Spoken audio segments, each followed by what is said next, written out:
Number: Humanity vanished in silence. The council pleads for mercy.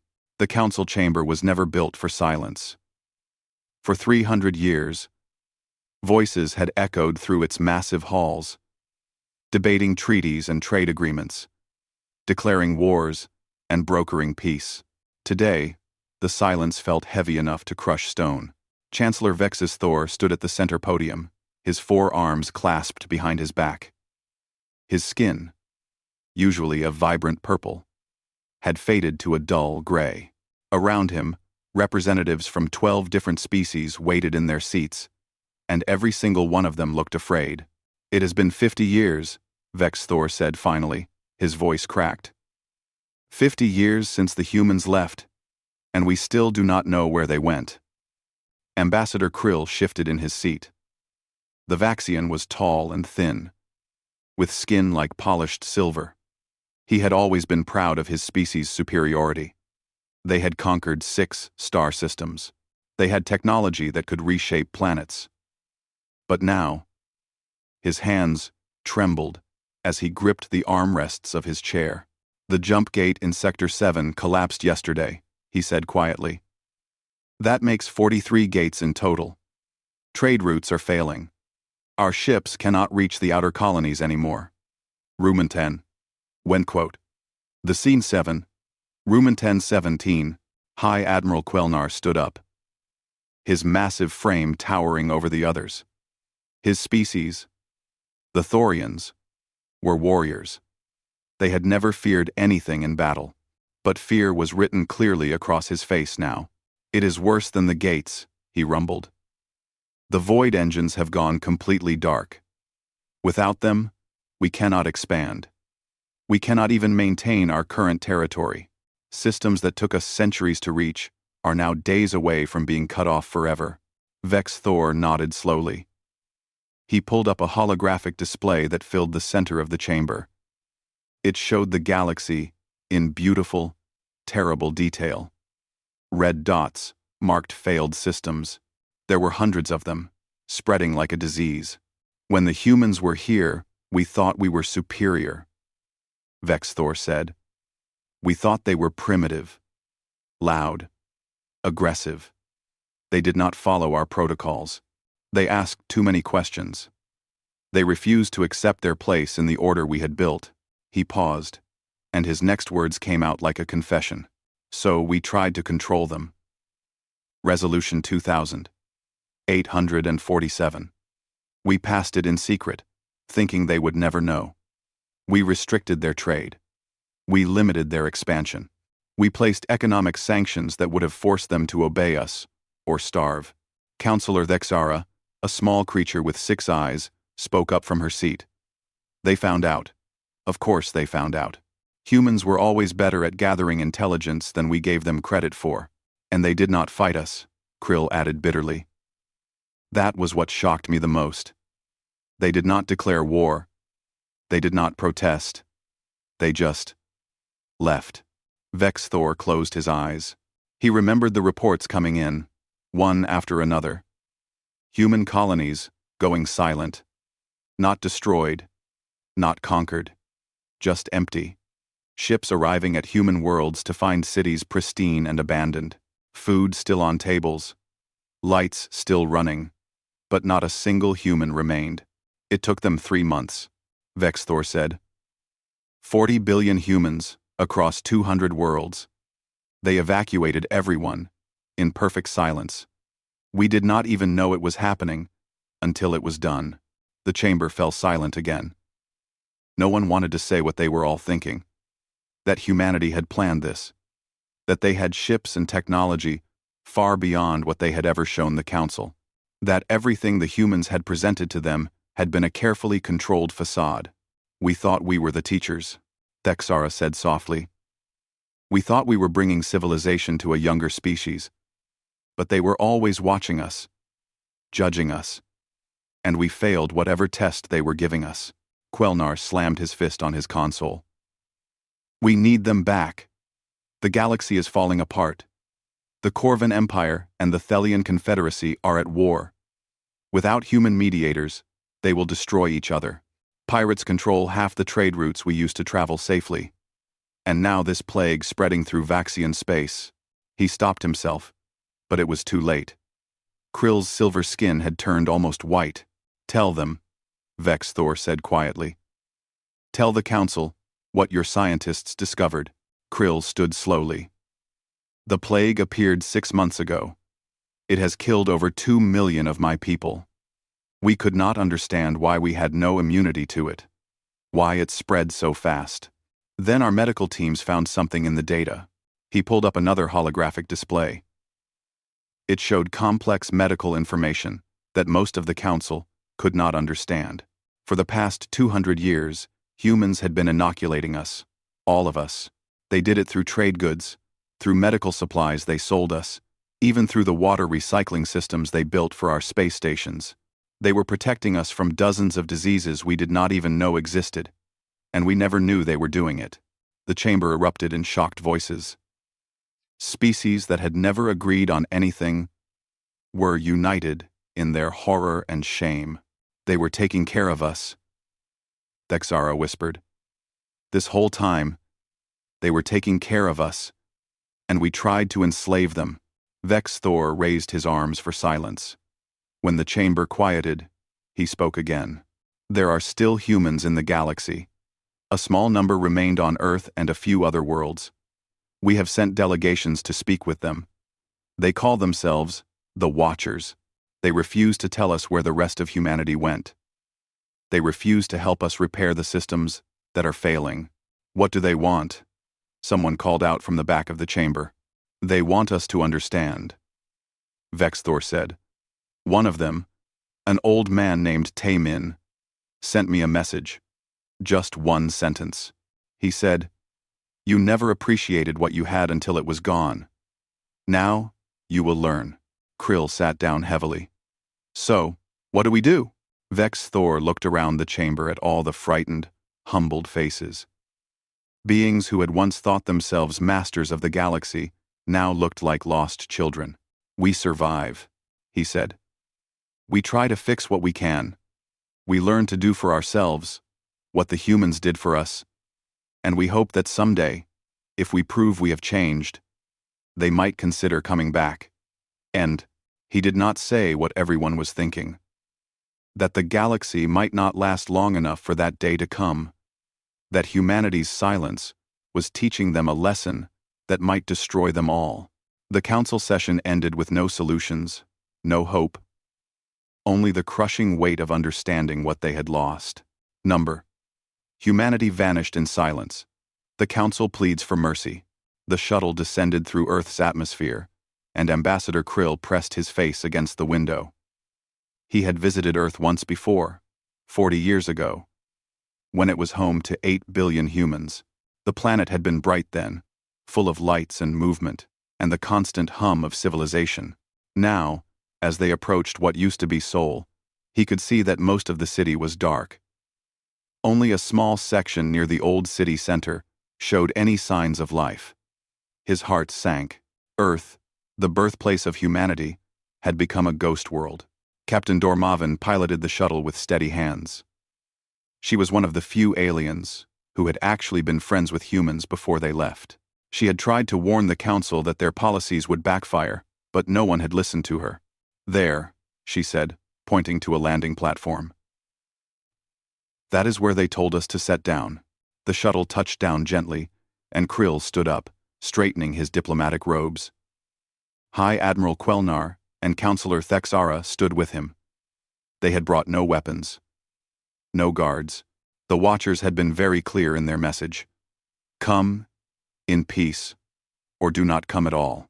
The shuttle door opened, and Krill stepped out into Earth's air. It smelled different than he remembered. Cleaner somehow.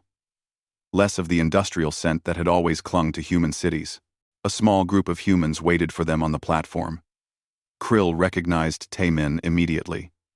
The old man stood with the help of a cane, his white hair pulled back from his weathered face. Next to him was G1, a woman who looked equally old, wearing simple clothes and a tired expression. Welcome to Earth, Taemin said. His voice was soft but carried an edge like steel. I wish I could say we are happy to see you. Krill bowed deeply, a gesture of respect in human culture. We are grateful that you agreed to meet with us. The council has sent us to beg, Taemin interrupted.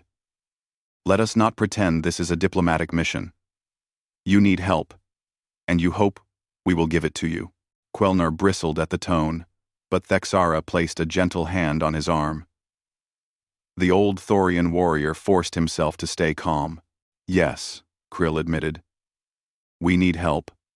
The galaxy is falling apart. Without your people. G1 laughed, but there was no humor in it. Funny how that works. You spent 200 years telling us we were too young, too primitive, too aggressive to be trusted with real responsibility. And all that time, we were holding everything together. A younger human stepped forward. He looked to be in his 30s, with kind eyes and a serious expression. I am Hyunsik, he said. Taemin is my grandfather. Please, follow us. We have prepared a place where we can talk. They walked through the streets of Seoul, and Krill felt a chill run through him. The city was perfect. Buildings stood clean and maintained. Gardens grew lush and green. Automated systems hummed quietly, keeping everything running. But there were so few people. Where millions had once lived, now only thousands remained. How many of you stayed behind? Thexara asked quietly. 10,412, said a woman who had joined them. She was younger than G1, but older than Hyun-sik. My name is Sumi. I am an engineer. We are what is left of Earth's population. Why did you stay? Quelnar asked. Why not leave with the others? Taemin stopped walking and turned to face them. Someone had to watch. Someone had to see if you would learn anything from our absence. Someone had to decide if you were worth saving. Quote, they reached a building that had once been a government office. Inside, a large room had been set up with chairs arranged in a circle. No head table, no position of power, just equals sitting together. As they sat, Sumi activated a holographic display. It showed footage from 50 years ago. Massive ships, sleek and beautiful, appeared in orbit around human worlds. They were unlike anything the Council had ever seen in their databases. These ships came for us, Sumi explained. We had 3 months' warning. Every human received the same message. Pack only what you can carry. Leave everything else as it is. Tell no one outside our species. And go. The footage showed humans loading onto the ships in orderly lines. No panic. No chaos. Children holding their parents' hands. Old people helped by young ones. Everyone moving with purpose. Where did they go? Krill asked, leaning forward. That is not your concern, Taemin said flatly. Not yet. Maybe not ever. But, no. The old man's voice cracked like a whip. You do not get to demand answers. You do not get to act like you have any right to know our secrets. Not after what you did.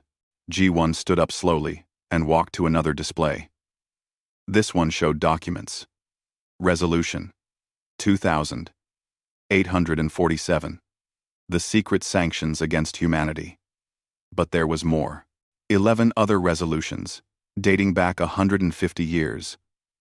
All of them designed to limit humanity, control them, or prepare for their eventual subjugation. We knew about all of them, G1 said quietly. Every single plot, every secret meeting, every plan to put chains on us. We knew, because we are very good at listening, and we kept helping you anyway. We kept fixing your gates, running your void engines, protecting your trade routes, mediating your wars. Do you know why? Why? No one answered. Because we hoped you would grow up. We hoped you would see us as equals and stop trying to control us. We gave you chance after chance after chance. Her voice broke. And you kept trying to enslave us. Hyunsik placed a gentle hand on Ji-won's shoulder. She sat down, wiping her eyes. We are dying, Quelnar said suddenly. His pride was gone, replaced by raw desperation. The Vaxian plague is spreading. The gates are failing. Wars are breaking out everywhere. Without your help, billions will die. Billions of humans would have died if we had stayed, Taemin replied. Your sanctions would have cut off food supplies to our outer colonies. Your military exercises near our borders would have eventually turned into invasions.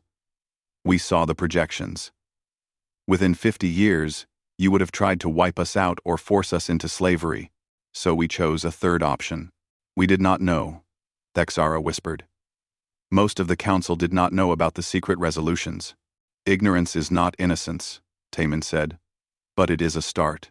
Sumi stood up. My mentor and I have discussed your situation. We cannot let billions die just to teach you a lesson. That would make us as cruel as you were trying to be. So we will help, but only a little. Only enough to stop the worst disasters. Thank you, Krill began. But Sumi held up her hand. We will reactivate some of the void engines. Enough to keep your core systems connected. We will share the medical data needed to stop the Vaxian plague. But we will not fix everything. You need to learn to stand on your own. You need to understand what it takes to actually run a civilization instead of just controlling one. Taemin stood up with difficulty, leaning heavily on his cane. The rest of humanity is watching. They get reports from us every month. If we tell them you are learning, that you are changing, that you are becoming worthy of their return, then maybe they will consider coming back. But that decision is not ours to make, and it is certainly not yours to demand. The meeting ended with formal arrangements for limited assistance. As Krill walked back to the shuttle, Tan, he felt the weight of shame heavier than ever before.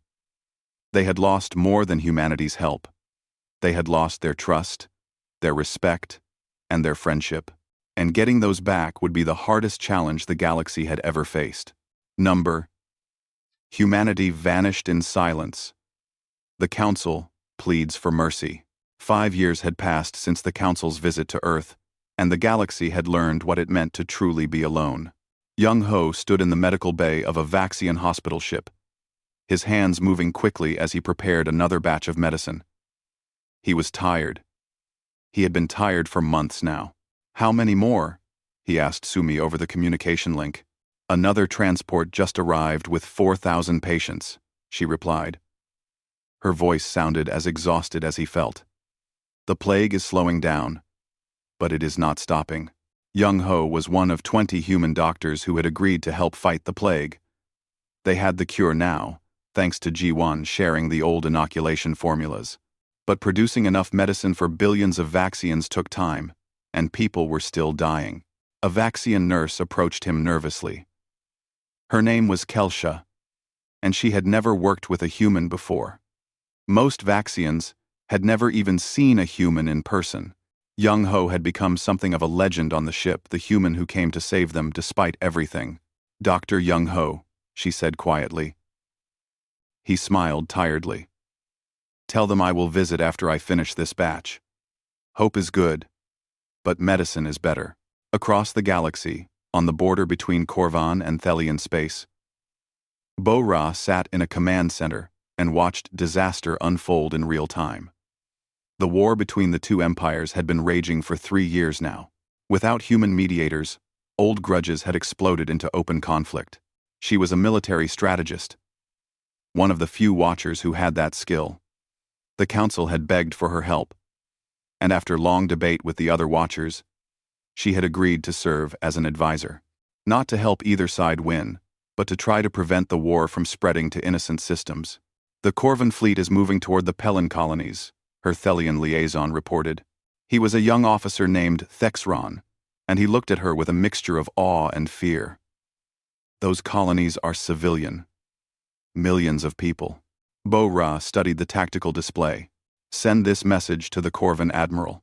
If you attack those colonies, I will share your fleet positions with the Thelians and tell them exactly how to destroy your supply lines. Do not test me. Thexron's eyes widened. You would do that? I would do worse than that. Bo-Ra said coldly. I do not care which empire wins this stupid war. I care about keeping civilians alive. Send the message. The Corvan fleet changed course. Bo-Ra allowed herself a moment of relief before the next crisis appeared on her screen. This job never ended. Humans had been doing this work for 2 centuries, mediating conflicts and preventing wars, and no one had ever thanked them. Now the galaxy was learning what happened when those mediators disappeared. In the council chamber, Vex Thor reviewed reports with growing horror. Every week brought new disasters. Jump gates failing. Pirate raids increasing. Food shortages on worlds that depended on trade. And now, the worst news of all. High Admiral Quelnar is dead, Counselor Thexara said quietly. The experiment failed. Vex Thor closed his eyes. Quelnar had been so certain he could reverse engineer human technology. He had taken the best scientists from a dozen species and tried to activate a void engine without human help.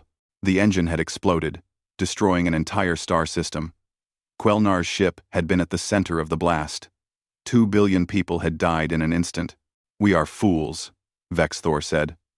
Dangerous fools playing with technology we do not understand. The humans tried to warn us. Thexara replied.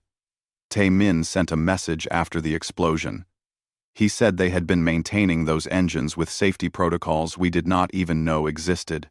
He said the engines were never meant to run without proper knowledge. And now we know why. Vex Thor stood up and walked to the window. Outside, he could see the council complex, the symbol of galactic unity. But it felt hollow now. Unity meant nothing when everything was falling apart. How many species have we lost? He asked. 3, Thexara answered. The Dren, the Kolath, and the Vexnari. Their worlds depended on systems that only humans knew how to maintain. When those systems failed, their planets became uninhabitable. We evacuated who we could, but most of them did not make it. 3 entire species. Gone. Because the Council had been too arrogant to treat humans as equals. On Earth, Tae-Min sat in his garden and read the reports from across the galaxy. Each one made his heart heavy. He was old now, so old that even the human life extension technology could only do so much. He knew he did not have much time left. Hyun-Sik sat beside him. The Council is asking for more help. They want us to reactivate more void engines. They want more doctors, more mediators, more engineers. And what did you tell them? Tae-Min asked. I told them we would send a few more volunteers, but no more than that. We agreed to prevent catastrophe, not to fix everything. Hyun-Sik paused. Grandfather, some of the younger watchers are asking if we are being too cruel. They see the suffering and want to help more. Tae-Min nodded slowly. I understand. I feel the same way sometimes. But this is necessary. The galaxy has to learn that they cannot depend on others to solve all their problems. They have to grow up. What if they do not survive long enough to learn? Hyun-Sik asked quietly. Then they were never going to survive anyway, Tae-Min replied. And humanity made the right choice by leaving. He stood up with difficulty and walked to his communication console. He composed a message to the Council, choosing his words carefully. To Chancellor Vex Thor and the Galactic Council. You have asked for more assistance. We will provide limited help with critical systems only. But you must understand something important. Everything that is happening now, all the suffering and chaos, this is what humanity prevented for 200 years. We held your galaxy together while you took credit for the peace and prosperity. Now you see the truth. Now you understand what you lost. The question is not whether we will save you. The question is whether you will learn to save yourselves. End quote. He sent the message and sat back down. His hands were shaking. Hyun-Sik held them gently. Do you think they will learn, grandfather? Tae-Min looked up at the stars. Somewhere out there, 40 billion humans were building a new civilization. They sent messages back to the Watchers, asking for updates. Many wanted to return and help. But the decision had been made by the collective leadership. The galaxy needed to face the consequences of its actions. "I hope they learn," Taemin said finally. "I really do. Because if they cannot change, if they cannot become better, then the humans will never come back. And this galaxy will die slowly, one failed system at a time." He thought about the children he had seen in the evacuation footage. Human children who would grow up in a new place, free from the threat of enslavement. They deserved that chance. They deserved a future where they did not have to constantly guard against betrayal. The galaxy burned, and the Watchers watched. It was the cruelest mercy they could offer. But it was mercy nonetheless, because they had not given up hope. Not completely. Not yet. Humanity vanished in silence. The Council pleads for mercy. 60 years after the humans left, the galaxy had changed. It was smaller now, more careful, humbled by loss. The council chamber felt different too. Where once there had been 12 species, now only 9 remained. And those 9 spoke to each other, with a respect born from shared suffering. Yoonji stood on Earth's landing platform, watching the council's shuttle descend. She was Taemin's great-granddaughter, and she had become the leader of the Watchers after her great-grandfather's death 10 years ago. She was young for such responsibility, only 40 years old, but she carried herself with the same quiet strength that Taemin had shown. Next to her stood Dae-jung, the Watchers' historian, and Jin Woo, their chief engineer. Both men looked nervous. This was not an ordinary visit. The council had sent everyone, all 9 species' highest leaders, coming to Earth with no guards, no weapons. Nothing but their plea for humanity's return. The shuttle door opened, and Chancellor Vex Thor stepped out. He looked ancient now. His purple skin had faded to almost white, and he moved slowly, carefully. Behind him came the other leaders, each looking as worn as he did. Krill was there too. The Vaxian ambassador had dedicated his entire life to making amends for his species' past attitudes. His silver skin was dull now, and his eyes carried a sadness that never left. "Welcome to Earth," Yoonji said formally. "We have prepared a place where we can talk." "Thank you," Vex Thor replied. His voice was soft, respectful. "We know you have no reason to trust us, but we have come to beg for humanity's return." Yoonji nodded but said nothing. She turned and began walking into the city. The council leaders followed. Seoul had grown in the past 60 years.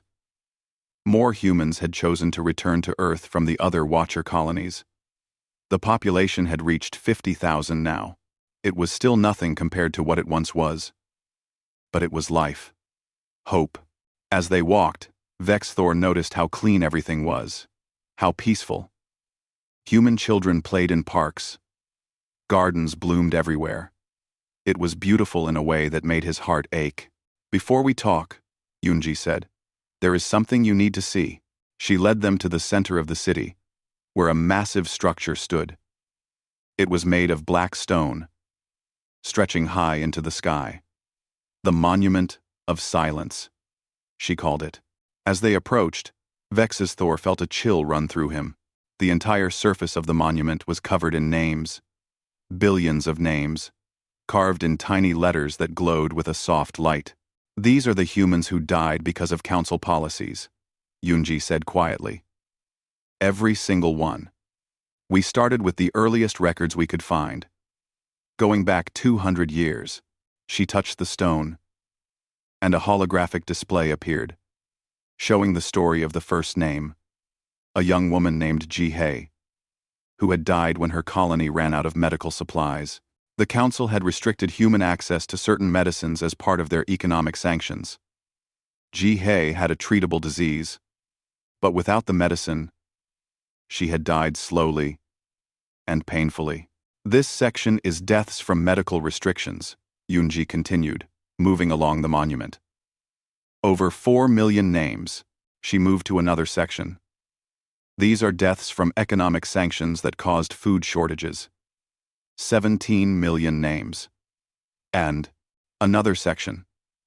These are deaths from what you called military exercises near our borders. Ships destroyed by accidents. Colonies that mysteriously lost life support. 63 million names. Vexthor felt tears running down his face. He was not the only one. Every council leader stood frozen, staring at the monument. 84,300,612, Yunji said.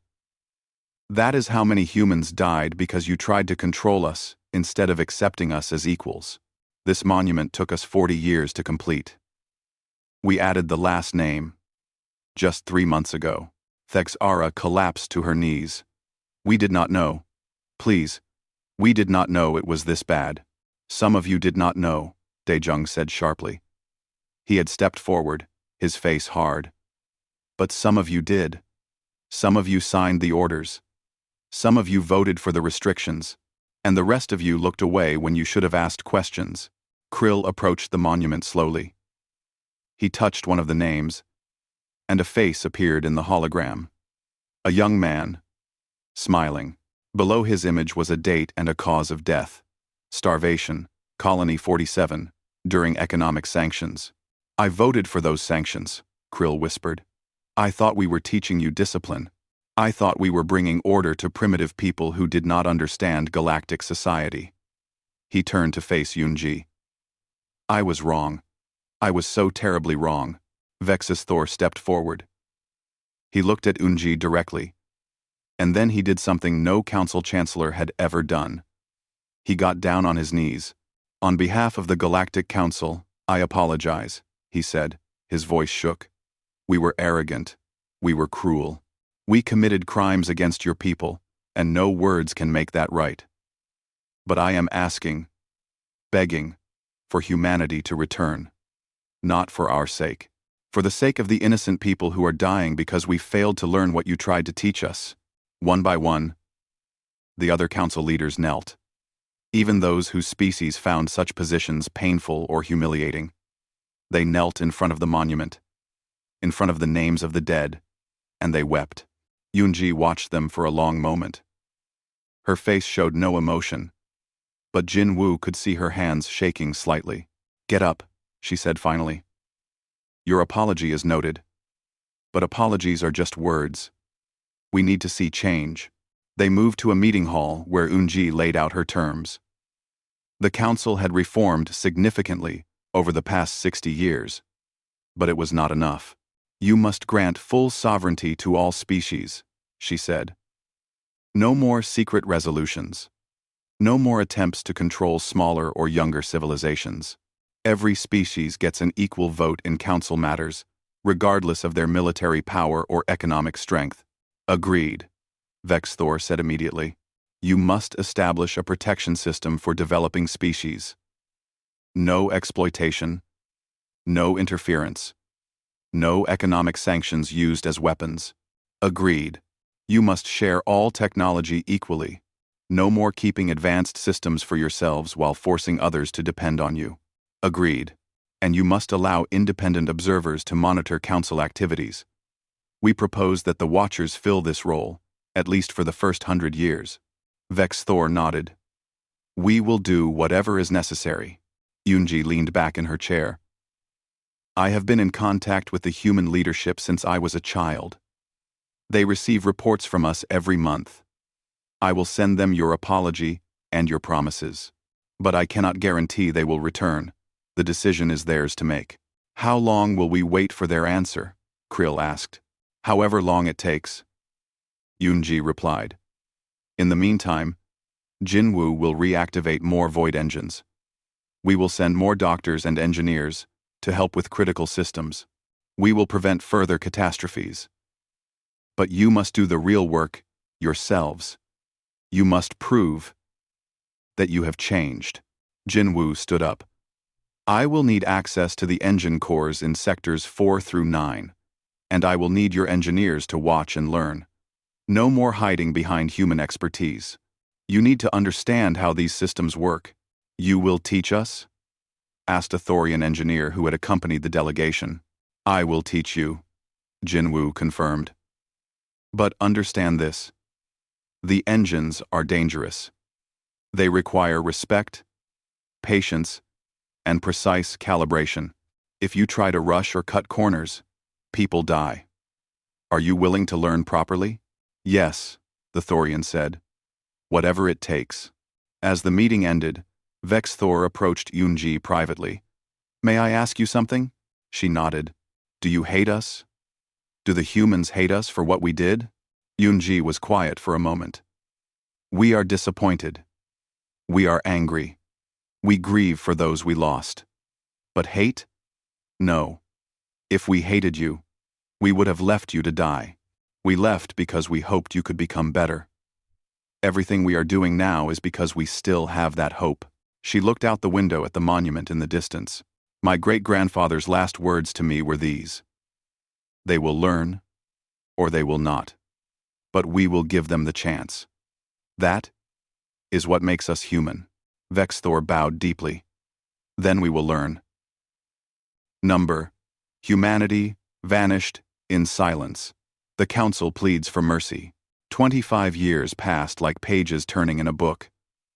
The galaxy had rebuilt itself, slowly and painfully, into something new. The council met not in grand chambers anymore, but in simple rooms where every voice carried equal weight.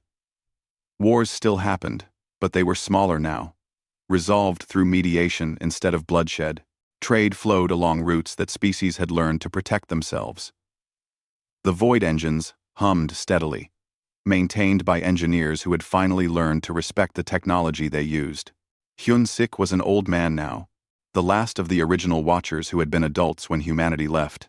His grandson had taken over most of his duties, but he still walked through Seoul every morning, checking on things, making sure the city ran smoothly.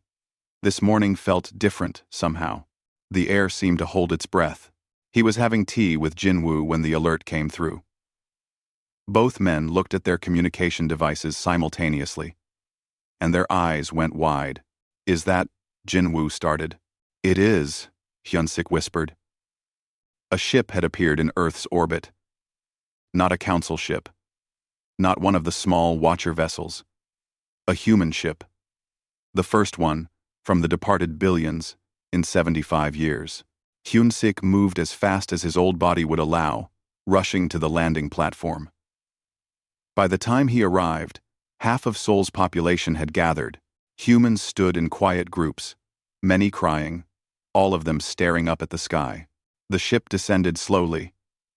It was beautiful, sleek and silver, with design elements that were definitely human, but more advanced than anything the Watchers had. The landing gear touched down, without a sound. The door opened, and a young woman stepped out. She looked to be in her 20s, with bright eyes and a confident walk.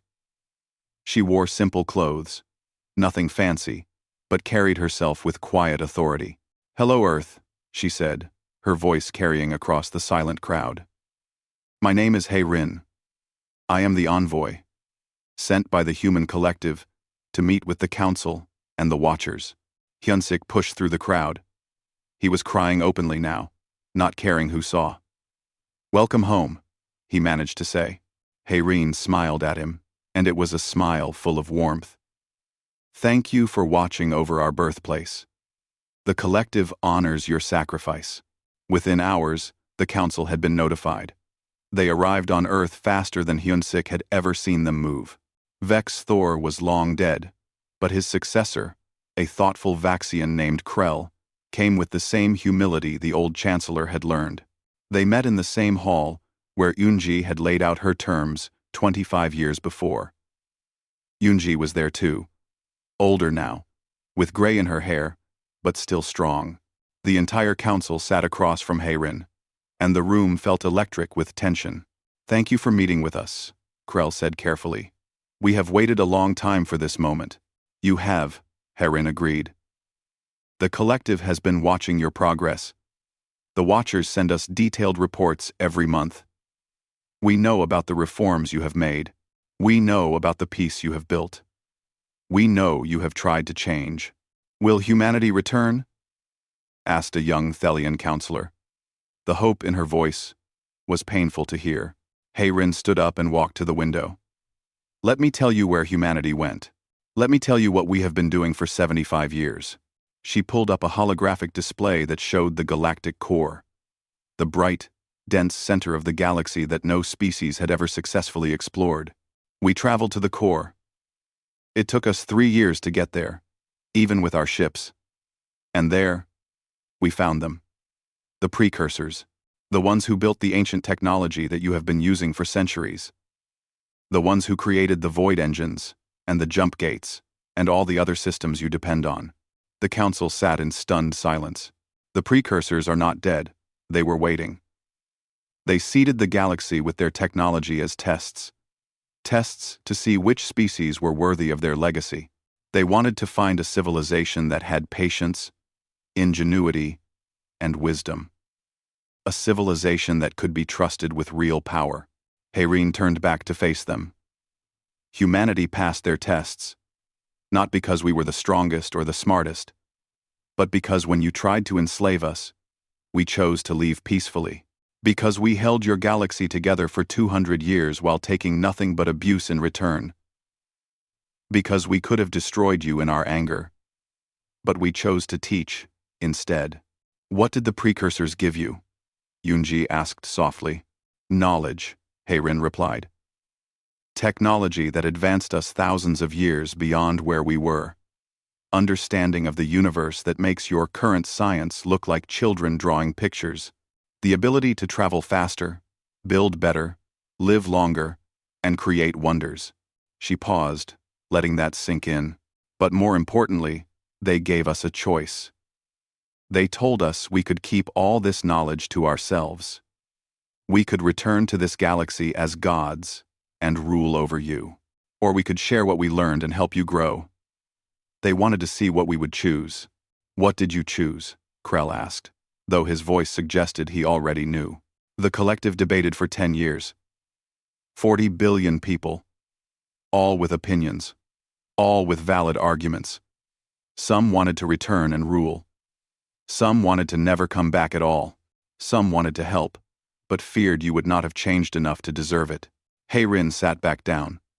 But in the end, we remembered what Taemin, the first watcher, wrote in his journal. That we left not because we hated you, but because we loved what you could become. And the Watcher's reports showed us that you had become something better. She looked directly at Krell. You reformed your laws. You granted equal rights to all species. You stopped trying to control and started trying to cooperate. You learned to maintain the systems we left behind. Not perfectly, and not without pain, but you learned. You grew up. So humanity will return? The Thelian counselor asked again. Yes, Hayrin said, and the room erupted in emotion.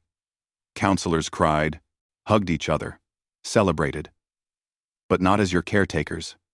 We return as equals. We will share some of what we learned enough to help you grow, but not so much that you become dependent on us again. You must continue to stand on your own. We will walk beside you, not in front of you. Hyun-sik felt his legs give out. Jinwoo caught him, lowering him gently into a chair. The old man was sobbing with relief.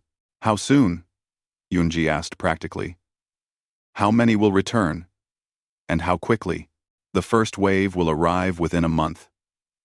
10 million humans to begin with, spreading across the old colonies and Earth.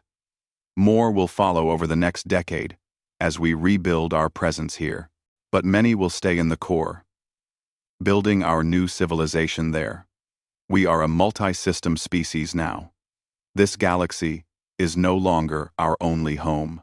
Over the next weeks, the galaxy prepared for humanity's return. The old human colonies, maintained by automated systems for 75 years, were cleaned and checked. Gardens that had grown wild were tamed. Schools and hospitals sat ready to receive life again. Hyun-sik spent his last days in his garden, watching the preparations. He was dying, and he knew it. His body had finally reached the end of what medicine could sustain. But he was happy. He had lived to see this moment. Heirin visited him on his final day. She sat beside his bed and held his weathered hand. "You kept faith," she said softly. "When it would have been easier to give up, you kept watching. You kept hoping. The collective thanks you." "Will it be different this time?" Hyun-sik asked, his voice barely a whisper. "Will they treat you as equals now?" "I think so," Heirin replied. "But if they do not, we will leave again. We know we can survive without them now. They know they cannot survive without us. That balance, that mutual respect, is what was missing before." Hyun-sik smiled. "My grandfather would be proud. We did what he asked. We watched them learn." "You did more than that," Heirin said. "You showed them mercy when they deserved none. You helped them when you could have let them suffer. You proved that humanity's strength is not in our weapons or our technology, but in our ability to hope for the best in others." The first colonial fleet arrived the next week. Massive ships carrying millions of humans back to their ancestral territory. They were greeted with celebration across the galaxy. Species that had never known humans watched in wonder as these legendary beings returned from exile. The void engines roared to life at full power for the first time in 75 years. The jump gates stabilized completely. Trade routes that had struggled were reinforced. And slowly, carefully, humans began sharing some of their new knowledge. Better medical technology, advanced farming techniques that would end food shortages forever. But they did not share everything. The greatest secrets, the knowledge that could be dangerous in the wrong hands, that stayed with humanity. It was a reminder that trust must be earned and maintained. In the council chamber, Krell stood before the assembled representatives and read from a document that would become known as the Treaty of Return. "Let it be known that humanity returns not as subjects, but as equal partners. That all species in this galaxy are bound by mutual respect and cooperation.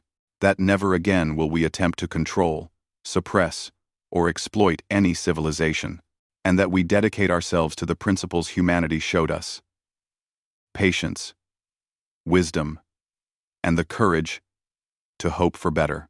On Earth, Hyun-sik was buried in a place of honor next to his grandfather's grave. His headstone bore a simple inscription: "He watched, and they learned." End quote. Heirin stood at his funeral alongside thousands of humans and aliens who had come to pay their respects. As they lowered his body into the ground, she thought about everything he had sacrificed. Everything all the Watchers had sacrificed. And she knew that his legacy would endure. The galaxy had been given a second chance, and this time, they would not waste it. Humanity had returned, and with them came the promise of a better future. Not perfect, never perfect, but better, always striving to be better. And in the end, that was all Taemin had ever asked for.